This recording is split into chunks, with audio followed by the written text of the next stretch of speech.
All right, these last problems are a bit on the difficult side, so I'm going to walk through them step by step. I recommend you do them along with me, and it'll help you get the hang of trying to verify that two functions are inverses. All right, so the first thing we want to ask ourselves, what on earth does that mean? What does it mean if functions are inverses? What that means is, I'm going to even write it here. You can swap the inputs and outputs. So, okay, again, what does that mean? You can swap the inputs and outputs. Let's take a look here, right? We're going to start out with this first one. Now, here's how I'm going to go about doing it.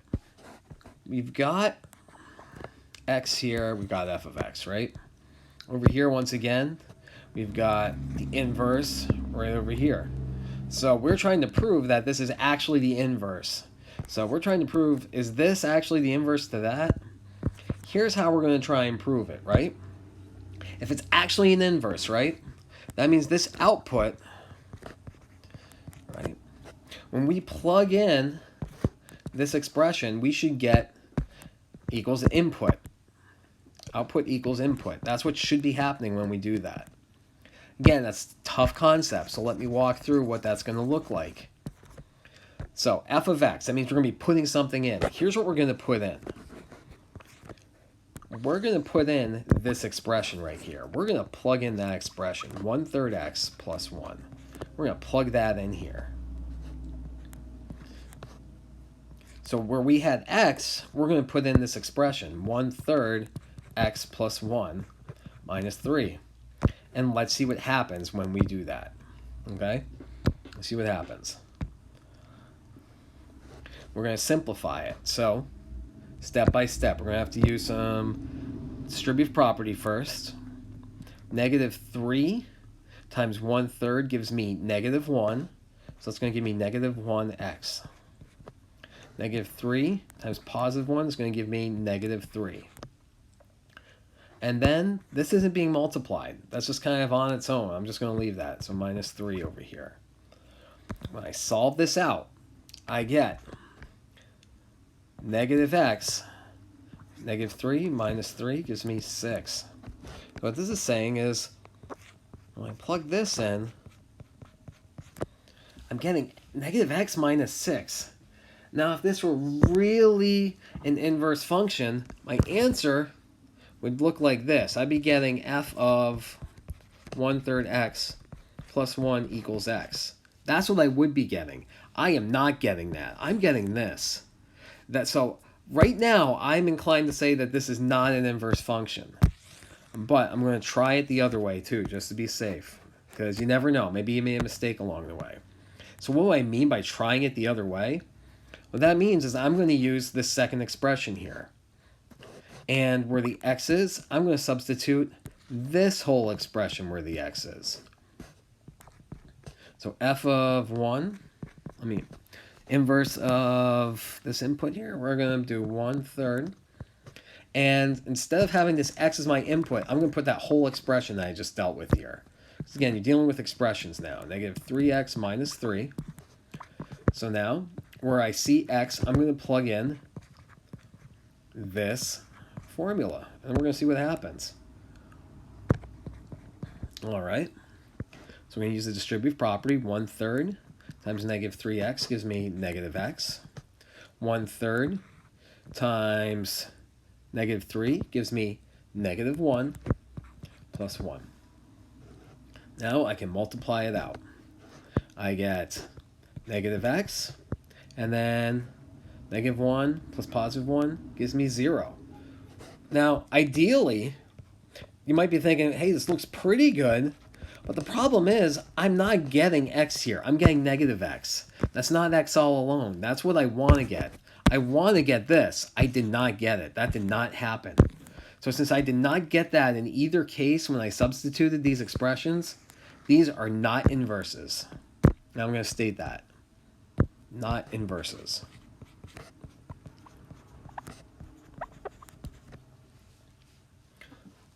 So that gets us started here. So we got to start here. We got one that doesn't look like one. Let's try this next one here, number 16. Okay, again, the trick is we're going to do some substitution again. So right here, I have x. And instead of just using x, I'm going to input this expression. So I'm going to go f of n minus 16 over 4.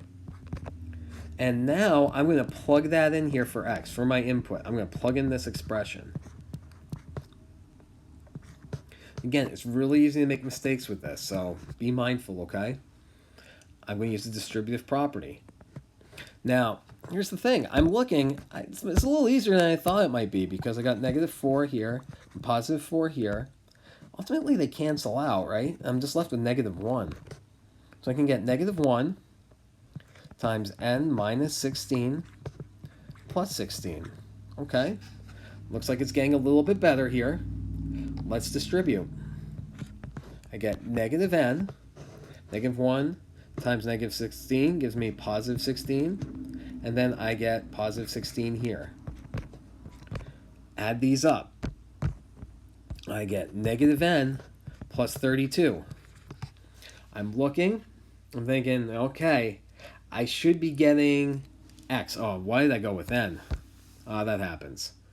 Oh, that was an input. That was an error on my end. That's okay. Don't worry about it. Either way, I should have been getting that variable all alone. I didn't. That was not alone. So guess what? This is not an inverse function. And I'm going to prove it again using the other expression too, because you should be getting that alone, and I didn't. So what I'm going to do here, I'm going to do the exact same thing. I'm going to do, my input is going to be, in this case, the other expression, negative 4x plus 16, the one we just worked with. I'm going to plug it in to this one up here. Again, this is tough. There are a lot of steps involved, so make sure you're following along with me. So now instead of n, I'm going to plug in negative 4x plus 16 minus 16 all over 4. And let's see what happens. Let's do this out. See what happens. All right, so I can get rid of those parentheses because there's no real multiplication going on here. Negative 4x plus 16 minus 16 all over 4. 16s cancel out.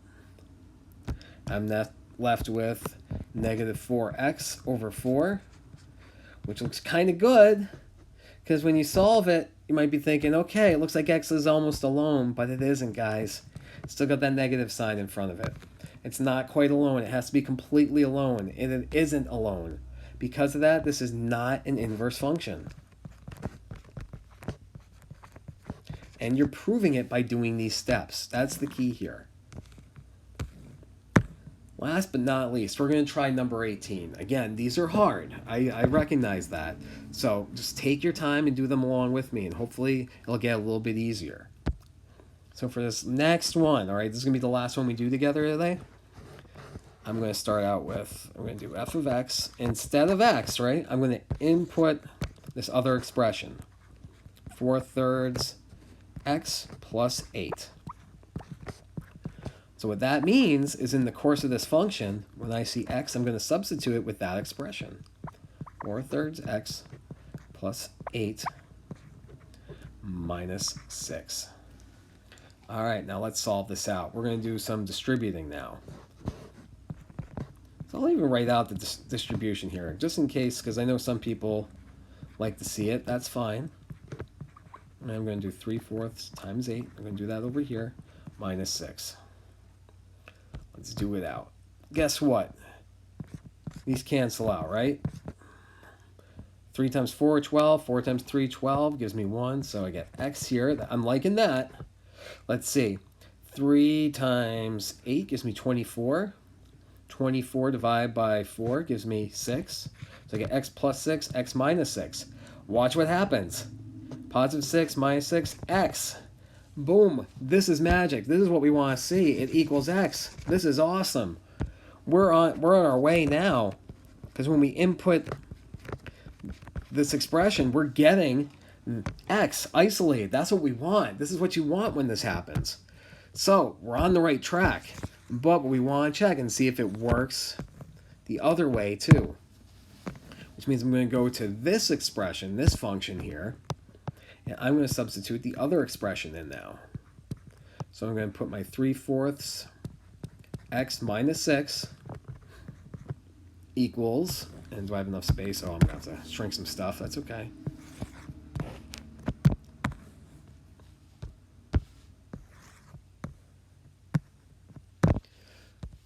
And now I get 4/3 instead of the x, right? I'm going to substitute that expression. I'm substituting my input. That's the key. And now we got some operations to work on. I'll do this in a different color too. Makes it better visually. Go with red.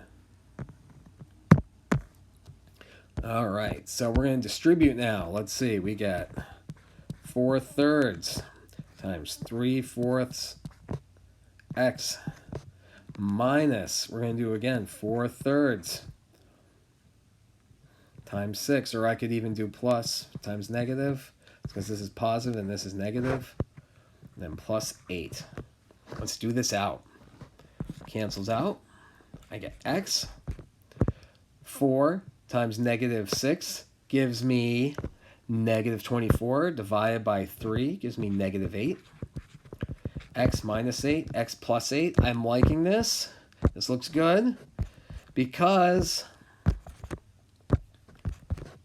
minus 8 plus 8 cancel out, and I'm just left with x. That's what we want. This is awesome. When we did it in both cases, when we inputted each of these expressions, each time we ended up with x. That's how I can tell I have a function, or inverse functions. Yes, these are inverse functions.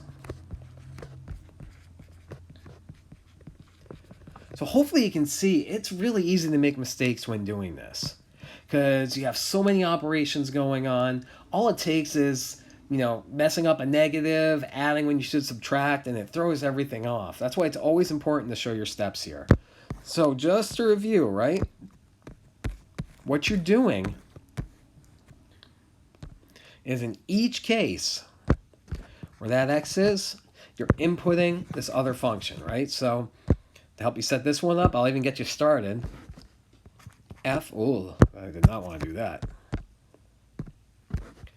F of x plus 2 over 3 equals 3. And then again, instead of writing x, I'm going to do x plus 2 over 3 minus 2. And then you're going to have to simplify that. And again, your goal is that when you are done simplifying this, you're going to end up with x. But you're not done there. Remember, you still have this other expression over here. Instead of using this, we're going to input this function. So 3x minus 2. And what does that mean when I'm doing my problem out? Oh, I need a little more space, first of all. See how much writing you do here? That's why it's okay. Don't beat yourself up if you make a mistake here or there. This is tough. Now, in this case, when I see x, I'm going to substitute my expression. So I'm going to do 3x minus 2 plus 2. And this is all going to be over 3. And then again, your goal is when you simplify this, at the end, you want it to equal just x. If it does, you got an inverse function. If not, then your functions are not inverses. Again, this is tricky. I recommend you do these problems along with me and just do your best. It's tricky. This isn't easy, but best of luck.